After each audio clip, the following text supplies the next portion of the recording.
ముఖ్యమంత్రి నారా చంద్రబాబు నాయుడును BJP national joint general secretary Shivaprakash మర్యాదపూర్వకంగా కలిశారు. ఉండవల్లిలోని ఆయన నివాసానికి వచ్చిన ఆయనకు సీఎం చంద్రబాబు పుష్పగుచ్చాన్ని అందజేసి శాల్వా కప్పి సత్కరించారు. ఈ సందర్భంగా వెంకటేశ్వర స్వామివారి ప్రతిమను, బుద్ధుడి విగ్రహాన్ని అందజేశారు. అనంతరం రాష్ట్ర రాజకీయాలు, తాజా పరిస్థితులపై చర్చించారు.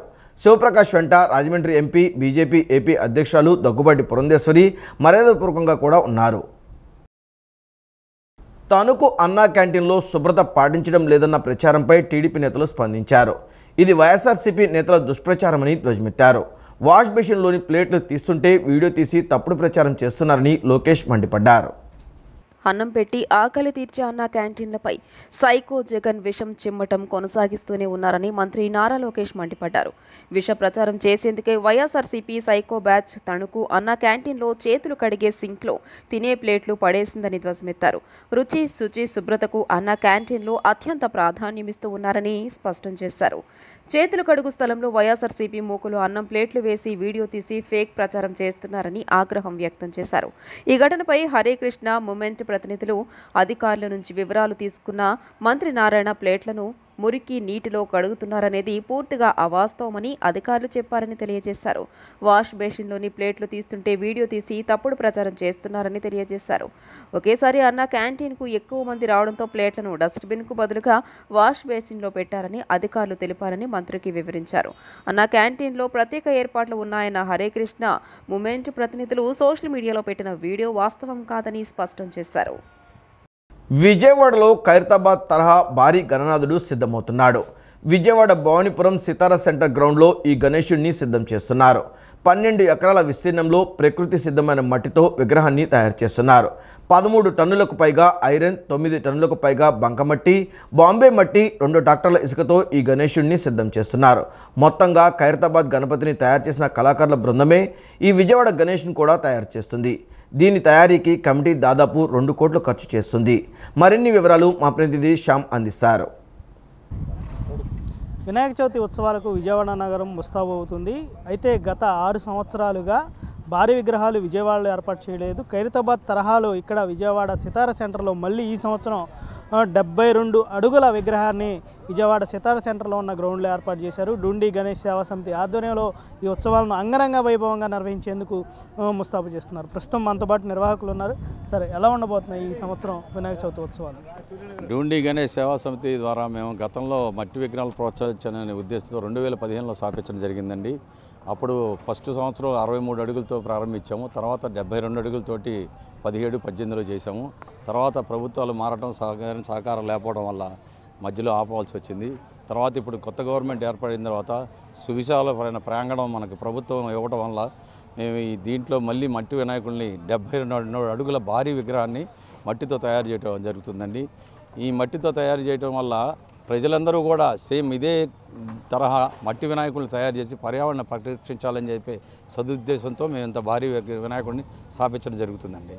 ఈ 9 రోజులు జరుగుతుందండి. ఈ నవరాత్రులు 9 రోజులు కూడా వివిధ రకాలైన హోమాలు, సాయంత్రం పూట కళ్యాణాలు, వివిధ దేవస్థానాల నుంచి కూడా అందరూ ప్రముఖులు వస్తారు, పండితులు వస్తారు, వాళ్ళతోటి పూజలు అవన్నీ చేపిస్తున్నాం.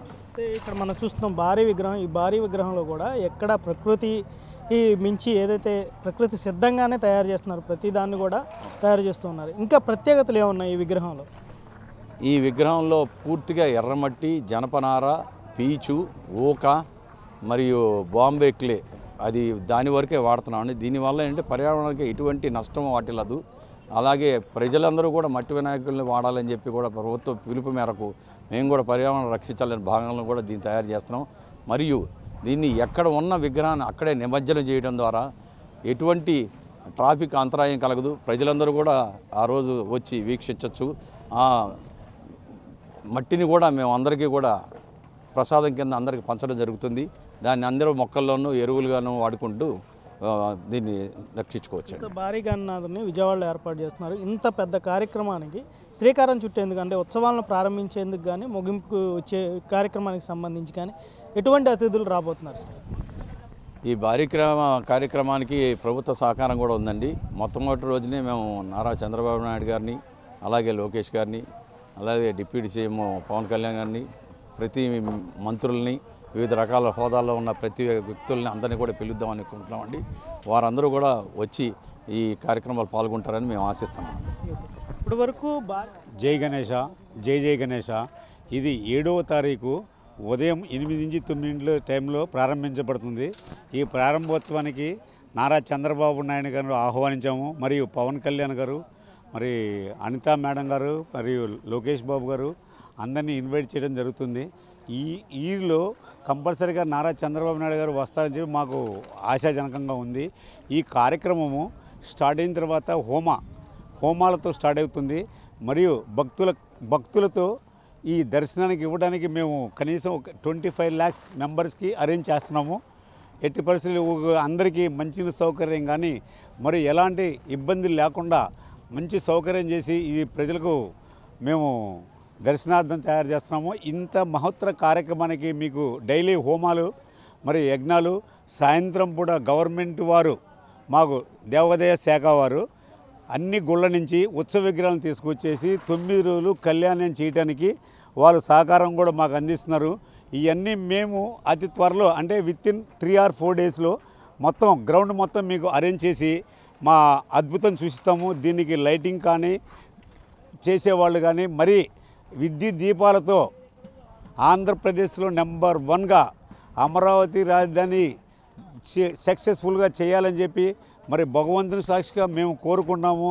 దీనికి ప్రజల సహకారం మరియు దీంతోపాటు మీడియా వాళ్ళ సహకారం కూడా మాకు కావాలి. మీడియా వాళ్ళు ఎంత మాకు ఈ మీడియా అభివృద్ధి చేస్తారో, ఎలా పబ్లిక్లోకి ఈ యావిగేషన్ తీసుకెళ్తారో అంతా మీడియా సహకారం మరి పబ్లిక్ కూడా భక్తులు కూడా ఎక్కువ రావాలని మేము 25 lakhs భక్తులు లెక్కేస్తున్నాం. ఇంకా ఎక్కువ మంది వస్తారని చెప్పి కూడా మాకు ఉద్దేశం ఉంది, ఆశాజనకం ఉంది.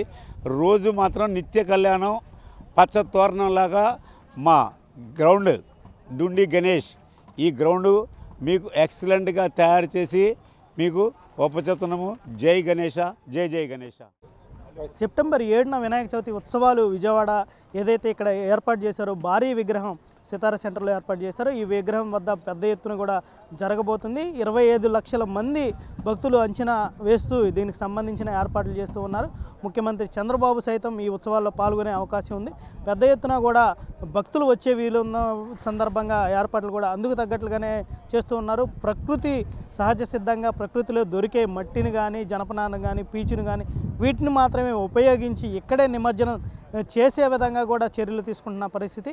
ఇక్కడ మొత్తం మీద చూసుకుంటే మళ్ళీ విజయవాడ నగరానికి ఒక సరికొత్త పండుగ శోభ సంతరించుకుందని చెప్పుకోవచ్చు.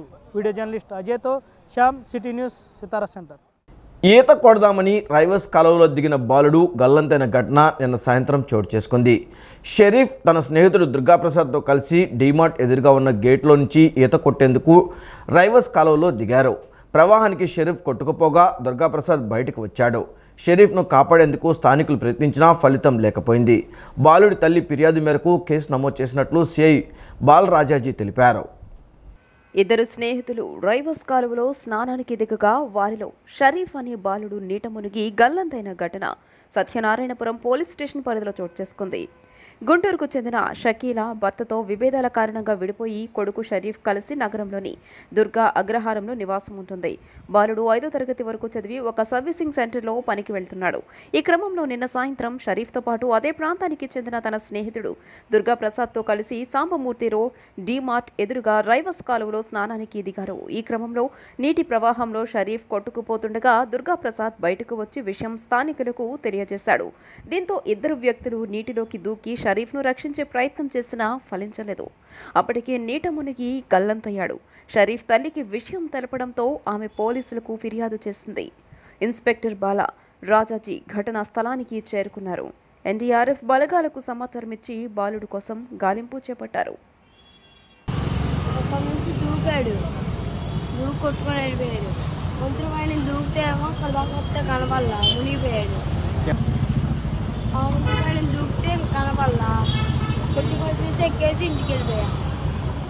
అగ్రహారంలో డేవిడ్ రాజు అనే కుర్రాడు కూడా ఈ సంఘటనని చూసినట్టుగా ఇక్కడ స్థానికులు చెప్తున్నారు. ఈ విషయం ఈరోజు మనకి ఈవినింగ్ 5, 6, 5, 6 గంటల మధ్యలో జరిగింది. తెలుసుకున్న వెంటనే పోలీసు రెస్క్యూ బృందాలని అలర్ట్ చేయడం జరిగింది. లోకల్ ఎస్డీఆర్ఎఫ్ టీము, అలాగే లోకల్ మన స్విమ్మర్స్ని, అలాగే ఇరిగేషన్ డిపార్ట్మెంట్కి సంబంధించిన వారిని కూడా అలర్ట్ చేసి ఈ పిల్లవాడిని ట్రేస్ చేయడానికి ఇప్పుడు అన్ని విధాలుగా చర్యలు తీసుకున్నాం. సార్ ఎంతమంది సార్ మొత్తం ఇద్దరు గల్లంతయ్యారన్నా ఒకరే లేదు, అతను పైకి వచ్చారు. ఓన్లీ షరీఫ్ ఒకటి మాత్రమే నీళ్ళలోకి వెళ్ళారు. దుర్గాప్రసాద్ అనే అతను పైకి వచ్చారు. షరీఫ్ ఏమన్నా చదువుకుంటున్నాడా? షరీఫ్ 5వ తరగతి వరకు చదువుకున్నాడు గుంటూరులో. వాళ్ళ ఫాదర్తో మదర్కి ఇచ్చిన డిస్ప్యూట్ అవడం వల్ల ఇక్కడికి షిఫ్ట్ అయిపోయి ఇక్కడ మన ఏరియాలో వాళ్ళు నివాసం అద్దెకి తీసుకుంటుందో. టీడీఆర్ బాండ్లలో వేల కోట్లు పక్కదారి పట్టాయని, సెప్టెంబర్ చివరి నాటికి ఆ అక్రమాలను తేలుస్తామని మంత్రి నారాయణ స్పష్టం చేశారు. వైసీపీ పాలనలో అవినీతిని కొత్త పొంతలు తొక్కించారని మండిపడ్డారు. ప్రజలను కార్యాలయాల చుట్టూ తిప్పకుండా వీలైనంత త్వరగా అనుమతులు ఇవ్వాలని ఆదేశించినట్లు మంత్రి నారాయణ స్పష్టం చేశారు. మున్సిపల్ శాఖలోని సమస్యలను 6 నెలల్లో పరిష్కరిస్తామని మంత్రి నారాయణ అన్నారు. టీడీఆర్ బాండ్లో వేల కోట్ల రూపాయలు పక్కదారి పట్టాయని, సెప్టెంబర్ చివరి నాటికి ఆ అక్రమాలను తేలుస్తామని మంత్రి తెలియజేశారు. ఈ టీడీఆర్ బాండ్ల అక్రమాలపై విచారణకు కమిటీ వేశామని, నివేదిక వచ్చాక తదుపరి చర్యలు తీసుకుంటామని తెలియజేశారు. వైసీపీ పాలనలో అవినీతిని కొత్త పుంతలు తొక్కించారని మండిపడ్డారు. గత ప్రభుత్వంలో మున్సిపల్ శాఖలో వ్యవస్థలు అస్తవ్యస్తంగా మారాయని వివరించారు. 2014-19 వరకు నగరాలు, పట్టణాల్లోని ఎస్సీ ఎస్టీ కాలనీలో గణనీయమైన అభివృద్ధి జరిగిందని మంత్రి నారాయణ అన్నారు. గత ప్రభుత్వం తెచ్చిన కొత్త చెత్త పన్నును త్వరలోనే తొలగిస్తామని స్పష్టం చేశారు. 2023-24లో 450 కోట్ల రూపాయలు కేంద్రం కేటాయించిన నిధులను జగన్ దారి మళ్లించారని మంత్రి నారాయణ ఆరోపించారు. తుడాలో జీతాలకే 15 కోట్ల రూపాయలు ఖర్చు చేస్తున్నారని అన్నారు. రాష్ట్రంలో మరే అభివృద్ధి సంస్థకు లేని రీతిలో తుడాలో వ్యయం చేస్తున్నారని అన్నారు. అగ్నిమాపక రిజిస్ట్రేషన్, రెవెన్యూ శాఖలతో మున్సిపల్ శాఖ సాఫ్ట్వేర్ను అనుసంధానం చేస్తున్నామని అన్నారు. ప్రజలను కార్యాలయాల చుట్టూ తిప్పకుండా వీలైనంత త్వరగా అనుమతులు ఇవ్వాలని ఆదేశించినట్లు మంత్రి నారాయణ స్పష్టం చేశారు. బాండ్స్ మీద రాష్ట్రం మొత్తంలో మెజారిటీ మున్సిపాలిటీస్ అవకాశాలు జరిగినాయి. దాన్ని ఆపేసాం. యాక్చువల్గా ఆపమన్నాం, టెంపరీగా ఈ నెలాఖరు వరకు ఆపమన్నాం. ఇప్పుడు ఒక్కొక్క దగ్గర వెరిఫై చేసి ఒక కమిటీలు వేసి వెరిఫై చేసి యాక్షన్ తీసుకుంటూ రిలీజ్ చేస్తూ వస్తున్నాం. ఇక్కడ కూడా టీడీఆర్ బాండ్లలో అవకతవకలు జరిగినాయి. దాని మీద కూడా యాక్చువల్గా కమిటీ వేసాము. ఇది రాష్ట్రంలో అనేక మున్సిపాలిటీ జరిగింది. అసలు అట్లాంటి అవకతవకలు జరుగుతాయని నాకు 2014-19 దాకా 5 సంవత్సరాలు తెలియదు. అసలు నిజంగా నాకు తెలియదు. అట్లాంటివన్నీ ప్రజలకు నేర్పించేశారు వీళ్ళు. అంటే నేను ఒక వ్యక్తి ల్యాండ్ అక్విజిషన్ ఒక దగ్గర ఇచ్చారు ప్రభుత్వానికి. అక్కడున్న ల్యాండ్ కాస్ట్ చదరపు గజం 5,000. అతనేం చేశాడు, అడ్రస్ ఎక్కడో టౌన్ సిటీలో సెంటర్లో ఉండే ఇంటి అడ్రస్ ఇచ్చాడు. అక్కడంతా స్క్వేర్ యాడ్ వచ్చి 50,000. ఆయన ఉండేది 5,000 ఇచ్చేది. ఆ అడ్రస్ ఇచ్చారు. ఆ అడ్రస్ ప్రకారం టీడీఆర్ బాండ్స్ క్యాల్కులేషన్ చేశారు. దేశంలో ఎక్కడా లేని విధంగా 200 మంది సైబర్ కమాండోలు, 2,000 మంది సైబర్ సైనికులకు శిక్షణ ఇచ్చి ప్రజలను చైతన్యం చేసేందుకు సైబర్ సిటిజన్ యాప్ను రూపొందించామని విజయవాడ పోలీస్ కమిషనర్ రాజశేఖర్ బాబు తెలిపారు. సైబర్ సిటిజన్ యాప్కు సంబంధించి ప్రతి పట్టణంలో, గ్రామంలో, అన్ని పాఠశాలలు, కళాశాలలు, నివాస సముదాయాలలో ప్రతి ఒక్కరికి సైబర్ పౌరులుగా తెలియచేసి శిక్షణ ఇవ్వాలన్నారు. తద్వారా వారు వివిధ మోసాల నుండి తమను తాము రక్షించుకునేలా తయారు చేయాలని సిపి కోరారు. రోజురోజుకు పెరిగిపోతున్న సైబర్ నేరాలపై ప్రతి ఒక్కరికి అవగాహన ఉండాలని విజయవాడ పోలీస్ కమిషనర్ రాజశేఖర్ బాబు అన్నారు. సైబర్ నేరాలపై ప్రతి ఒక్కరికి అవగాహన కల్పించేందుకు అవసరమైన అన్ని చర్యలు తీసుకుంటున్నామని, ప్రజలు కూడా వ్యక్తిగత జాగ్రత్తలు పాటించాలన్నారు.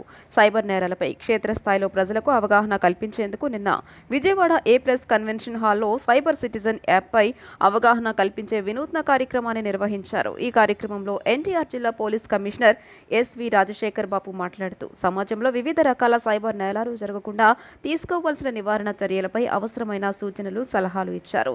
దేశంలో ఎక్కడా లేని విధంగా 200 మంది సైబర్ కమాండోలను, 2,000 మంది సైబర్ సోల్జర్స్ను తీర్చిదిద్దామని, వారి ద్వారా ప్రజలను చైతన్యవంతం చేయడానికి సైబర్ సిటిజన్ యాప్ తయారు చేసి అందులో పలు రకాల మోసాలను, అవి ఏ రకంగా జరుగుతాయి అని తెలియజేసే విధానాన్ని ప్రజల వద్దకు తీసుకువెళ్లాలనే ఉద్దేశంతో ఈ యాప్ను రూపొందించినట్లు తెలియజేశారు. అవేర్నెస్ గురించి చాలా వీడియోస్ వస్తున్నాయి, ఫ్లెక్సీస్ పెట్టినాము, బ్యానర్స్ పెట్టినా, అయినా కూడా ఎందుకనో ప్రజలకు పోవట్లేదు. సో కాబట్టి వాళ్ళు ఒక 20 మినిట్స్ సైబర్ సోల్జర్ ఎవరైతే ఉన్నారో ఒక సిటిజన్ దగ్గర కూర్చొనేసేసి 20 మినిట్స్ వారిని ఈ సైబర్ నేరాల గురించి వారు ఎక్స్పీరియన్స్ అయ్యేలాగా ఈ మొబైల్ యాప్ని రూపొందించడం జరిగింది. ఇది ఎక్కడ కూడా దేశంలోనే వినూత్నంగా మనం తయారు చేశాము. మొట్టమొదటిసారిగా విజయవాడ నగర పోలీస్ కమిషనర్ పరిధిలో ఈ యాప్ని ఈరోజు వారందరూ కూడా కొంత టీఓటీ కైండ్ ఆఫ్ వర్క్షాప్, అంటే వీళ్ళని ట్రైన్ చేసి ఏ విధంగా వీళ్ళు ప్రజల్లోకి వెళ్ళేసేసి ఏ విధంగా ఈ యాప్ని వాళ్ళకి ఎక్స్ప్లెయిన్ చేస్తూ ఈ సైబర్ నేరాల గురించి వారికి ఒక అవేర్నెస్ క్రియేట్ చేయాలనే ఉద్దేశంతో ఈరోజు మనము ఈ వర్క్షాప్ నిర్వహించాం. చాలా చక్కగా జరిగింది. ఖచ్చితంగా రేపటి నుంచి ప్రతి అపార్ట్మెంటు, ప్రతి ఎడ్యుకేషన్ ఇన్స్టిట్యూషన్ దగ్గర మా సైబర్ సోల్జర్స్ ముందుకు వెళ్ళి వారు కొంత ఈ అవేర్నెస్ని స్ప్రెడ్ చేయడం జరుగుతుంది. అనంతపురంలోని బీసీ హాస్టల్లో ఇంటర్ విద్యార్థి తేజ అనుమానాస్పద మృతిపై బీసీ సంక్షేమం చేనేత జౌళి శాఖ మంత్రి సవిత విచారణకు ఆదేశించారు. ఉరివేసుకున్నట్లు హాస్టల్ అధికారులు సిబ్బంది చెప్పడం, యువకుడి మెడపై ఎలాంటి గాయాలు లేకపోవడంపై తల్లిదండ్రులు అనుమానం వ్యక్తం చేశారు. ఘటనపై విచారణ చేసి బాధ్యులను శిక్షించాలని కోరారు. అనంతపురం నగరంలోని బీసీ హాస్టల్లో ఇంటర్ విద్యార్థి తేజ అనుమానాస్పద మృతిపై బీసీ సంక్షేమం చేనేత జౌళి శాఖ మంత్రి సవిత విచారణకు ఆదేశించారు. ఉరి వేసుకున్నట్లు హాస్టల్ అధికారులు సిబ్బంది చెప్పడం, యువకుడి మెడపై ఎలాంటి గాయాలు లేకపోవడంపై తల్లిదండ్రులు అనుమానం వ్యక్తం చేశారు. ఈ మేరకు కుటుంబ సభ్యులను పరామర్శించిన మంత్రి సవిత ఘటనపై పూర్తి విచారణ చేసి నివేదిక అందించాలని సంబంధిత అధికారులకు ఆదేశాలు జారీ చేశారు. ఇంటర్ విద్యార్థి ఆత్మహత్య గురించి తెలుసుకున్న మంత్రి సవిత జిల్లా కలెక్టర్ వినోద్ కుమార్ హుటాహుటిన అనంతపురం ప్రభుత్వ ఆసుపత్రికి చేరుకున్నారు. తేజ మృతదేహాన్ని పరిశీలించి హాస్టల్ విద్యార్థులు సిబ్బందిని అడిగి ఆత్మహత్యకు గల కారణాలను అడిగి తెలుసుకున్నారు. అయితే తన కుమారుడి ఆత్మహత్యపై అనుమానాలు ఉన్నాయంటూ మంత్రి ఎదుట విద్యార్థి తండ్రి లింగమయ్య ఆవేదన వ్యక్తం చేశారు. ఉరివేసుకున్నాడని హాస్టల్ సిబ్బంది చెబుతున్నారని, కానీ మెడపై ఎలాంటి గాయాలు లేవని ఆయన మంత్రికి వివరించారు. ఘటనపై విచారణ చేసి బాధ్యులను శిక్షించాలని కోరారు. విద్యార్థిని తండ్రిని పరామర్శించిన మంత్రి వారికి అన్ని విధాలా అండగా ఉంటామని హామీ ఇచ్చారు. విద్యార్థి మృతిపై విచారణకు ఆదేశించారు. తక్షణ సాయం కింద ప్రభుత్వం తరపున మట్టి ఖర్చుల కోసం ₹1,00,000 అందజేశారు. మధ్యాహ్నం 4:30 వాళ్ళ అమ్మతో కూడా మాట్లాడారు. వాళ్ళ అమ్మతో మాట్లాడినప్పుడు కూడా వాళ్ళ అమ్మ నాకు సెల్ ఫోన్ కావాలి, ఒక సెల్ ఫోన్ కావాలని కూడా అడిగారు. అబ్బాయి అయితే బాగుంది. మెడికల్ గా డాక్టర్ చెప్పిన దాన్ని బట్టి చూస్తే మెడికల్ ఇష్యూ వల్లనే ఈ అబ్బాయి కొంచెం ఫీల్ అయిపోవడం వల్ల ఏమో చేసుకున్నాడు. రేపటి రోజు క్లారిటీ ప్రభుత్వం నుండి ఎటువంటి ప్రభుత్వం ఇప్పుడు తాత్కాలికంగా అబ్బాయికి అయితే మట్టి ఖర్చుల కోసం ₹1,00,000 అమౌంట్ కూడా అందజేస్తుంది. విశాలంగా రాష్ట్రంలో ఏం జరుగుతుందో మీకు తెలుసు. మేము అధికారంలోకి వచ్చిన రోజు నుంచి కూడా నేను బీసీ వెల్ఫేర్ మినిస్టర్ గా చాలా స్కూల్స్ కూడా ఇన్స్పెక్షన్ చేశాను, చాలా రెసిడెన్షియల్ స్కూల్స్ కూడా ఇన్స్పెక్షన్ చేశాను. ఎక్కడికక్కడ ఆల్రెడీ మేము ఆ ప్రణాళికలో ఉన్నాం. బీసీ పిల్లలు అందరూ బీసీ బడుగు పడిగిన వర్గాల పిల్లలు చదువుకోవాలనే అజెండానే ఎన్డీఏ ప్రభుత్వము నిర్ణయం అని కూడా మీకు తెలియజేస్తున్నాం. ఖచ్చితంగా ఆల్రెడీ ప్రణాళిక కూడా మొదలైందనే విషయం కూడా తెలియజేస్తున్నాం. కృష్ణలంక పాత పోస్టాఫీస్ రజక వీధిలో కృష్ణాష్టమి వేడుకలు ఘనంగా నిర్వహించారు. సాయంత్రం నిర్వహించిన ఉట్టికొట్టే కార్యక్రమంలో ఉట్టికొట్టేందుకు చిన్నారులు, యువకులు, పెద్దలు అన్న తారతమ్యం లేకుండా ఉట్టికొట్టేందుకు ఉత్సాహం చూపారు. ప్రతి సంవత్సరం తమ ప్రాంతంలో శ్రీకృష్ణాష్టమి వేడుకలు అంగరంగ వైభవంగా నిర్వహిస్తామని నిర్వాహకులు తెలిపారు. కృష్ణలంక పాత పోస్టాఫీస్ రజక వీధిలో కృష్ణాష్టమి వేడుకలు ఘనంగా జరిగాయి. సాయంత్రం నిర్వహించిన ఉట్టికొట్టే కార్యక్రమం ఉత్సాహభరితంగా సాగాయి. ఉదయం నుంచి చిన్నారులు శ్రీకృష్ణుడు గోపికల వేషధారణతో అలరించి సందడి చేశారు. యువత, మహిళలు ఉట్టికొట్టేందుకు పోటీ పడ్డారు. 5 విభాగాలుగా ఈ పోటీలు నిర్వహించారు. బాలలు, యువకులు, మహిళలు, పెద్దలు, ఆబాల గోపాలమంతా ఉట్టికొట్టేందుకు పోటీలు పడ్డారు. ఈ సందర్భంగా నిర్వాహకులు మాట్లాడుతూ ప్రతి సంవత్సరం కృష్ణ జన్మాష్టమి వేడుకలు ఘనంగా నిర్వహిస్తున్నామని తెలియజేశారు. నందోత్సవం సందర్భంగా ఉట్టికొట్టే కార్యక్రమం చేస్తున్నామని చెప్పారు. శ్రీకృష్ణుడు చిన్నతనంలో తన చిలిపి చేష్టలు, అల్లర్లతో పలువురి ఇళ్లలోకి ప్రవేశించి పాలు, వెన్న, పెరుగు దొంగతనం చేసేవాడు. అయితే ఆ రోజుల్లో చిన్ని కృష్ణుని ఆగడాల నుంచి తప్పించుకునేందుకు వారు తమ పాలు, పెరుగు, వెన్నను ఓ కుండలో దాచిపెట్టి ఉట్టులో పెట్టేవారు. అప్పుడు చిన్ని కృష్ణుడు తమ స్నేహితులను ఒంగోబెట్టి వారి సాయంతో వాటిని దొంగతనం చేసి తినేవాడు. అందుకనే శ్రీకృష్ణుడి చిలిపి చేష్టలు గుర్తుకు వచ్చేలా, కృష్ణుడి అల్లరిని ఈ తరం వారికి తెలియజేసేలా కృష్ణుని జన్మదినం రోజు ఉట్లు పగలగొట్టి సంతోషిస్తుంటారు. ఈ శ్రీకృష్ణ జన్మాష్టమి అత్యంత వైభవమైనటువంటి. ఎందువల్లంటే ఆబాల గోపాలం అందరూ కూడా ఆనంద ధోనికల్లో తేలియాడుతూ ఈ యొక్క కార్యక్రమాన్ని నిర్వహించుకోవచ్చు మాట. మనకి ఎన్నో పండుగలు ఉంటాయి, అన్నీ కూడా అనేక రకాలుగా ఉంటాయి. కానీ ఇది చిన్నపిల్లల పండుగ మాట. చిన్నపిల్లలే కాదు, పెద్దవాళ్ళకు కూడా పండుగ. చూడండి మీరు ఎంత వయసు వాళ్ళు వచ్చారు, అనేక రకాల వయసుల వాళ్ళు వచ్చారు ఇక్కడికి. ఈ కార్యక్రమం ఎప్పుడు కూడా ప్రతి సంవత్సరం ఇక్కడ మేము నిర్వహిస్తూ ఉంటాము. ఈ ఉట్లు కార్యక్రమంకి అందరూ కూడా తరిస్తూ ఉన్నారు. హరే కృష్ణ. చిన్నపిల్లల వేషధారణ, గోపిక శ్రీకృష్ణుడు వేషం, అలాగే చిత్రలేఖ వేషం ద్వారా ప్రైజులు ఇచ్చాము. ఎమ్మెల్యే వారి రావాల్సి వాళ్ళ అబ్బాయి వచ్చాడు, క్రాంతి కుమార్ గారు. అలాగే ఇది ప్రతి సంవత్సరం చెప్తాం. శ్రీకృష్ణుడు ఒక ఆర్కిటెక్ట్, సైన్సిస్టు, అలాగే ఒక గొప్ప మహారాజు, ప్రజల్ని ఎలా పరిపాలించాలో ఈ యొక్క శ్రీకృష్ణ జన్మాష్టమి ద్వారా ప్రజలకి తెలియపరుస్తూ ఈ ఆనందాన్ని మరింతగా వాడవాళ్ళ జరుపుకోవాలని కోరుకుంటే హరే కృష్ణ. సెప్టెంబర్ 1 నుంచి రాష్ట్ర వ్యాప్తంగా రెవెన్యూ సదస్సులు నిర్వహిస్తామని ఏపీ మంత్రి మండిపల్లి రాంప్రసాద్ రెడ్డి వెల్లడించారు. రెవెన్యూ శాఖలో ఆన్లైన్ ట్యాంపరింగ్, రికార్డుల తారుమారుపై గ్రామ స్థాయిలో బాధితుల నుంచి అధికారులు ఫిర్యాదులు తీసుకుని పరిష్కరిస్తారని చెప్పారు. గడిచిన 5 ఏళ్లలో రెవెన్యూ పరంగా ప్రజలు అనేక సమస్యలను ఎదుర్కొన్నారని అన్నారు. ఈ సభల్లో గ్రామస్థాయి అధికారుల నుంచి కలెక్టర్ వరకు పాల్గొంటారని చెప్పారు. ఏపీలో సెప్టెంబర్ 1 నుంచి రెవెన్యూ సదస్సులు నిర్వహించనున్నట్టు మంత్రి మండిపల్లి రాంప్రసాద్ రెడ్డి తెలియజేశారు. జిల్లా కలెక్టర్ నుంచి కింది స్థాయి అధికారుల వరకు ఈ సదస్సులో పాల్గొంటారని వెల్లడించారు. గత 5 ఏళ్లలో ప్రజలు అనేక సమస్యలు ఎదుర్కొన్నారని తెలియజేశారు. కాగా రెవెన్యూ సదస్సుల ద్వారా ఆన్లైన్ ట్యాంపరింగ్, రికార్డుల తారుమారుపై ఫిర్యాదులకు పరిష్కారం లభిస్తోందని పేర్కొన్నారు. మంగళగిరిలోని పార్టీ ప్రధాన కార్యాలయం ఎన్టీఆర్ భవన్లో ఇవాళ మంత్రి మండిపల్లి రాంప్రసాద్ రెడ్డి ప్రజా దర్బార్ నిర్వహించారు. ఈ కార్యక్రమంలో ప్రజల నుంచి వినతులు స్వీకరించారు. ఈ సందర్భంగా ఆయన మాట్లాడుతూ ప్రతి సమస్యను స్థానిక అధికారుల దృష్టికి తీసుకెళ్లి పరిష్కరిస్తామని అన్నారు. మా గోడు వినండి, మాకు న్యాయం చేయండి అంటూ పలువురు బాధితులు ఎమ్మెల్యే బొల్లిశెట్టి శ్రీనివాస్కు ఫిర్యాదు చేశారు. మంగళగిరిలోని జనసేన కేంద్ర కార్యాలయంలో నిర్వహించిన జనవాణి కార్యక్రమానికి భూ వివాదాలపై లెక్కకు మించి ఫిర్యాదులు వచ్చాయి. భూమి అమ్మనని చెప్పినందుకు ప్రభుత్వ ప్రాజెక్టు పేరు చెప్పి 15 ఏళ్లుగా భూమి అమ్ముకోనివ్వకుండా వేధింపులకు గురి చేస్తున్నారని విజయవాడ భవానీపురం నుంచి అర్జీ ఇచ్చారు. దీనిపైన ఎమ్మెల్యే అధికారులతో మాట్లాడారు. మా భూములు అన్యాక్రాంతమయ్యాయి. గత ప్రభుత్వ పెద్దల అండతో మా నోటి దగ్గర కూడు తీసేశారు. కొంతమంది అధికారులు ఇప్పటికీ దోపిడీదారులకే కొమ్ము కాస్తున్నారు. మా గోడు వినండి, మాకు న్యాయం చేయండి అంటూ పలువురు బాధితులు ఫిర్యాదు చేశారు. మంగళగిరిలోని జనసేన కేంద్ర కార్యాలయంలో నిర్వహించిన జనవాణి కార్యక్రమానికి భూ వివాదాలపై లెక్కకు మించి ఫిర్యాదులు వచ్చాయి. ఆ పార్టీ తాడేపల్లిగూడెం ఎమ్మెల్యే బొలిశెట్టి శ్రీనివాస్ బాధితుల నుంచి అర్జీలు స్వీకరించారు. గత ప్రభుత్వంలో మా నియోజకవర్గ పరిధిలో దేవాదాయ భూములు అన్యాక్రాంతమయ్యాయి. వీటితో పాటు వాగులు, వంకలు ఆక్రమించి మామిడి తోటలు సాగు చేపట్టారు. యథేచ్ఛగా మట్టి అక్రమ రవాణాకు పాల్పడుతున్నారు. చివరికి మా భూములను కూడా తవ్వేస్తున్నారు. అడిగితే చంపేస్తామని బెదిరిస్తున్నారు అని రాజంపేట నియోజకవర్గం సిద్ధవటం మండలం జ్యోతినగర్కు చెందిన పి వెంకట సుబ్బమ్మ అనే మహిళ ఆవేదన వ్యక్తం చేశారు.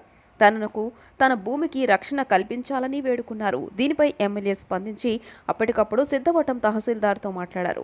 బాధితురాలికి న్యాయం చేయాలని కోరారు. భూమి అమ్మనని చెప్పినందుకు ప్రభుత్వ ప్రాజెక్టు పేరు చెప్పి 15 ఏళ్లుగా భూమి అమ్ముకోనివ్వకుండా వేధింపులకు గురి చేస్తున్నారని విజయవాడ భవానీపురానికి చెందిన అర్జీ ఇచ్చారు. దీనిపైన ఎమ్మెల్యే అధికారులతో మాట్లాడారు. విజయవాడకు చెందిన సాయి కుమార్ అనే దివ్యాంగుడికి వైద్యం నిమిత్తం బొలిశెట్టి ఆర్థిక సాయం చేశారు. సదరం సర్టిఫికేట్ కోసం గూడెం నుంచి వచ్చిన మరో వృద్ధ మహిళకు సాయం అందించారు. పెదకాకానికి చెందిన పి ధనలక్ష్మికి సొంత ఖర్చులతో 3 చక్రాల సైకిల్ ఇచ్చేందుకు ముందుకొచ్చారు. భారతరత్న మదర్ తెరీసా జయంతిని విజయవాడ తూర్పు నియోజకవర్గంలో ఘనంగా నిర్వహించారు. ఈ సందర్భంగా నిర్వహించిన పలు సేవా కార్యక్రమాలలో పాల్గొన్న టీడీపీ యువనేత గద్దె క్రాంతి పేదలకు పండ్లు పంపిణీ చేశారు. భారతరత్న మదర్ తెరీసా 114వ జయంతిని విజయవాడలో సోమవారం ఘనంగా నిర్వహించారు. 5వ డివిజన్ తెలుగుదేశం ఆధ్వర్యంలో నిర్వహించిన కార్యక్రమంలో తెలుగుదేశం నేత గద్దె క్రాంతి ముఖ్య అతిథిగా పాల్గొన్నారు. ఈ సందర్భంగా మదర్ తెరీసా చిత్రపటానికి పుష్పాంజలి ఘటించి ఘన నివాళులు అర్పించారు. అనంతరం కేక్ కట్ చేసి పార్టీ శ్రేణులకు పంపిణీ చేశారు. ఈ సందర్భంగా మాట్లాడిన క్రాంతి అనాథలు, వృద్ధులు, రోగగ్రస్తులను అక్కున చేర్చుకున్న కరుణామూర్తి మదర్ తెరీసా అని కొనియాడారు. మిషనరీస్ ఆఫ్ చారిటీ ద్వారా మన దేశంలోని కాకుండా ప్రపంచవ్యాప్తంగా మదర్ తెరీసా సేవలు అందించారని కీర్తించారు. ఈ సందర్భంగా పేదలకు గద్దె క్రాంతి పండ్లు పంపిణీ చేశారు. అందరికీ కూడా ఇప్పుడు మదర్ తెరీసా గారంటే ఆవిడ చేసిన పనులు అందరికీ మనసులో నుంచి వచ్చే భావన మనం ప్రతి సంవత్సరం కూడా అందరికీ తెలియజేసేలాగా చేయాలని చెప్పి ఈ ఒక ప్రోగ్రాం పెట్టమైంది.